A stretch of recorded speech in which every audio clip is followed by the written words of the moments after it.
the one trait that predicts success. What do you think that one trait is? You know, when I'm on stage, I always talk about resiliency. I talk about resourcefulness, and I talk about being relentless in your pursuit of your goals. Like one of my keynote talks that I do from stage, I'm a paid speaker, is the 3 R's: resiliency, resourcefulness, and being relentless in your pursuit of your life's goals. Well, that relentless piece is where this 1 degree of change comes in. Because if you are willing to kick that lever 1 more degree in your life, you're going to achieve things that most others won't. And I want to talk to you about that 1 more degree, that 1 more attempt at a sales call, that 1 more attempt at a set or a rep in the gym, that 1 more plate that you're going to put on when you're working out, that 1 more mile that you're going to run, that 1 more date night that you're going to have, that 1 more time you're going to say, I love you, that 1 more time when you fell on your ass and you're going to get back up, that 1 more time that you're going to make an attempt at your life's ambitions. That is the separator between average people and savage people. Listen, I stopped taking all of those and I started taking this, the Keuilian Wellness Shot. In fact, I created this because I was sick and tired of every morning taking 11 different supplements like turmeric, ginger, cayenne pepper, black pepper, vitamin B12, echinacea, vitamin C, etc., and zinc, right? Think about this. If you want to improve your immune system, if you want to fight off inflammation in your body so that you have better gut health, you have more energy, your joints don't hurt, then you're going to want to take all those supplements. And I was taking it twice a day, every day. First thing in the morning in a glass of water, and then again at 1 or 2 o'clock in the afternoon. And I decided, why don't I just create the Keuilian Wellness Shot? And so when we created the Keuilian Wellness Shot, we cut no corners and we spared no expense.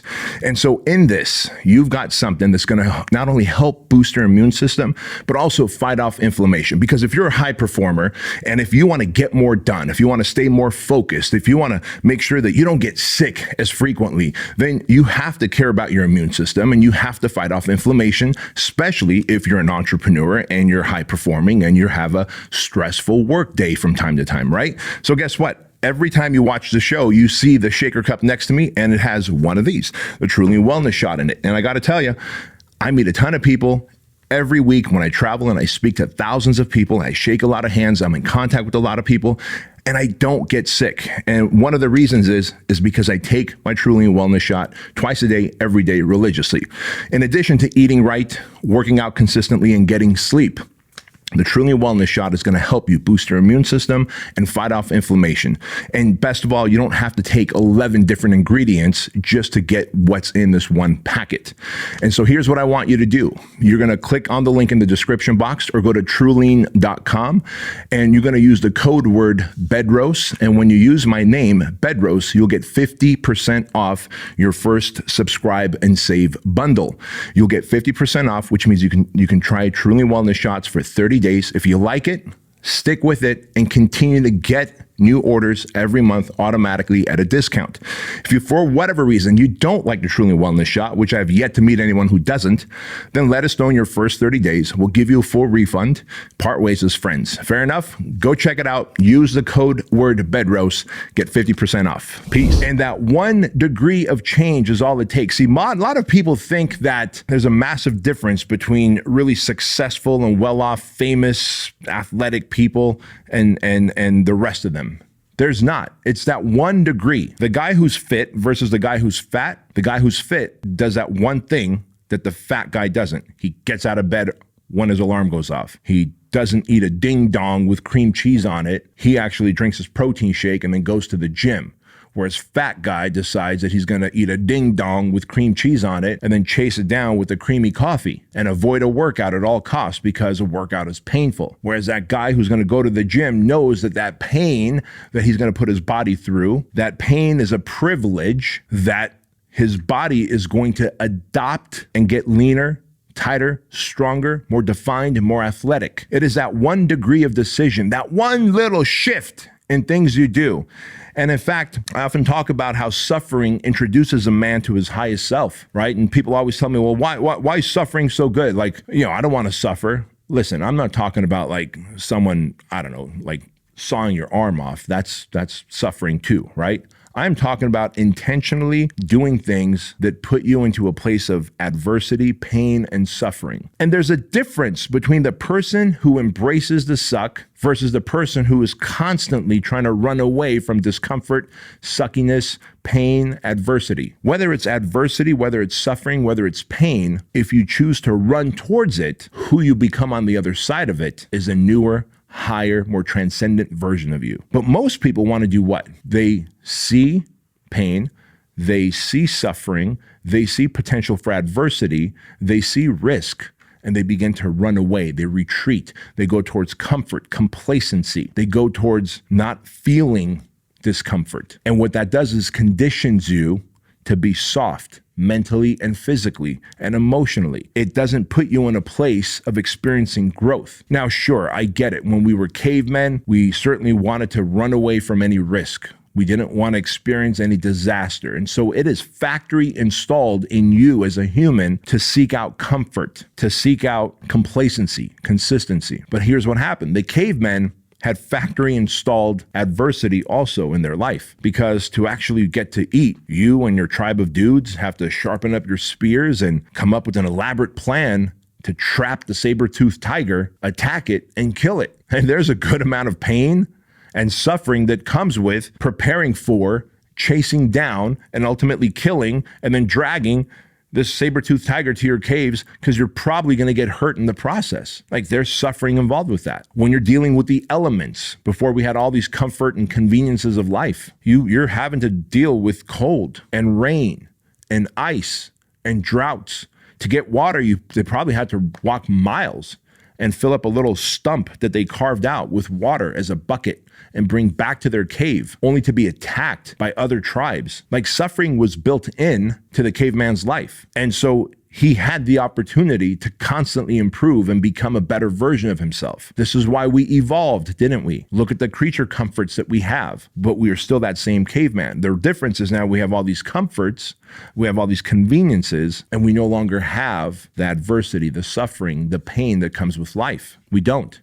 Now, what you do is you manufacture it because your body still wants it, which is so fucking silly, right? All of you that are like, I'm always depressed, I'm always anxious, I'm always on edge. Guess what? Life is pretty damn good compared to the caveman I just described, right? Yet you find a reason to be anxious and depressed. And that's because the human psyche wants comfort and complacency and convenience, but it also demands suffering, pain, and adversity. And so now that it is not available to us, the suffering, pain, and adversity in our normal day-to-day life, because everything is so convenient. Hell, I mean, you could start your car from your house. You could set your alarm in your house temperature before you get home and have just the right temperature for your cozy little ass to be in. And you've gotten so comfortable that you'll order your Jolly Burger, extra onions, double cheese, hold the sauce, with a Diet Coke because you're on a diet, but extra crispy French fries.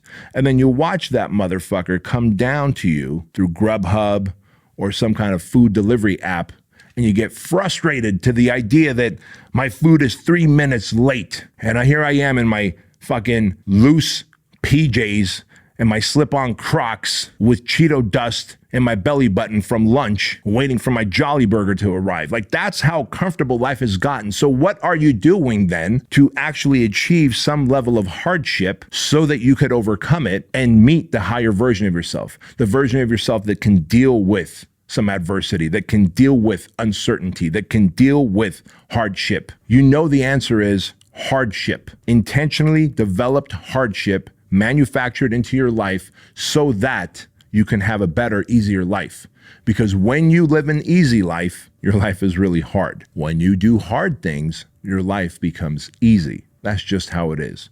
Maybe the creator has a sense of humor after all, that when we do hard things, we have an easy life. When we do easy things, when we always choose easy, we have that hard life. I believe the creator, the universe, God, has a great sense of humor. And so what that means, though, is you're able to develop a higher level of adversity quotient. You've heard of IQ and EQ, intelligence quotient and emotional quotient. You probably haven't heard of AQ, adversity quotient. And adversity quotient is how much adversity can you handle and still keep making good decisions, still keep putting one foot in front of the other, still keep leading people that you're meant to lead. And if you can crank up that thermostat by intentionally doing hard things, running towards pain, doing that one more set, one more rep, one more step, one more sales call, one more knock on the door, one more thing, one more degree than everybody else. All it takes is that one extra degree consistently compounded over time. You become a savage of a human. This is self-development at a high level. See, this will create success in every category of life if you will develop the skill of going from 211 degrees to 212. I believe most of humanity just wants to boil. They just want to stay at 211 degrees and boil. And they feel like, hey, I'm doing something. I'm making money. I'm providing for my family. Yeah, I'm a little behind on bills. Yeah, I'm stressed and anxious. Yeah, I'm depressed. Yeah, I'm overwhelmed. But isn't that how everybody else is? I've got all these bills, all this debt. Oh my God, there's a pandemic. What do? I'm helpless. I'm a victim. That's most everybody at 211 degrees. 212 degrees, one more degree of shift. You become steam. You get to power a locomotive. You get to power a nuclear power plant. You get to do the things that others don't. Most people will slide towards bubble wrapping themselves the moment they have an injury, the moment something goes wrong, the moment they sense fear or adversity or pain, they retreat. You have to run towards it. You become a different person on the other side of it. And I want to beat that into your head as much as I can, because it is that one degree that separates winners from losers. It is that one degree that separates the successful from the failures. It is that one degree consistently done, compounded over years, that will build a legacy, that will build a reputation, that will precede you before you walk into a room or onto a stage or whatever. And I hope that you are committed to doing that one extra degree, because if you do and you compound it over time, it has to be compounded. You can't do like a 90-day sprint of I'm going to make the extra calls, I'm going to do the extra sets, I'm going to be more consistent and focused here and there, and then after 90 days you go back to being a fuck up. That's not going to work. This has to be a lifestyle change. Like, there has to be the thing that creates the shift and then leaves the fucking lever broken where you can't shift back into loser mode. You know, on the show, I always talk about when you are ready to flip the switch. You want to flip the switch and break that fucker off so you could never go back to the 1.0 version of yourself. So I pray that I have been able to speak into you, influence you, persuade you, so that you can find that next degree, so you can find that fucking next lever and gear in your life, and then break the shifter off so you can never downshift again. I haven't. I will continue to work. I will continue to be generous with my money.